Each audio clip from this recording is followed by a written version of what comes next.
తిరుపతి జిల్లా చంద్రగిరి నియోజకవర్గ వైఎస్ఆర్సీపీ కార్యకర్తల ఆత్మీయ సమావేశాన్ని తుమ్మలగుంటలో నిర్వహించారు. వైఎస్ఆర్సీపీ నియోజకవర్గ కన్వీనర్ చెవిరెడ్డి మోహిత్ రెడ్డి అధ్యక్షతన ఈ సమావేశం నిర్వహించారు. నియోజకవర్గ వ్యాప్తంగా నాయకులు ప్రతి పంచాయతీలో అనుబంధ విభాగాలను ఏర్పాటు చేయాలి అని మోహిత్ రెడ్డి సూచించారు. అలాగే నియోజకవర్గ వ్యాప్తంగా ప్రతి పోలింగ్ బూత్ ఏజెంట్ను నియమించి ఇప్పటి నుంచే పోలింగ్ కేంద్రాల పరిధిలో పార్టీ స్థితిగతులు ఎప్పటికప్పుడు తెలియచేయాలన్నారు.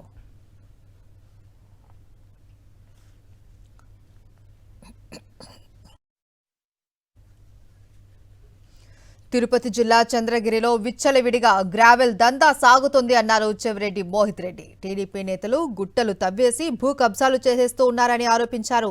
చెరువుల్లో మట్టిని కూడా అక్రమ రవాణా చేస్తూ ఉన్నారని మండిపడ్డారు. ఎంఆర్ఓకి ఫిర్యాదు చేసినా పట్టించుకోవడం లేదు అన్నారు.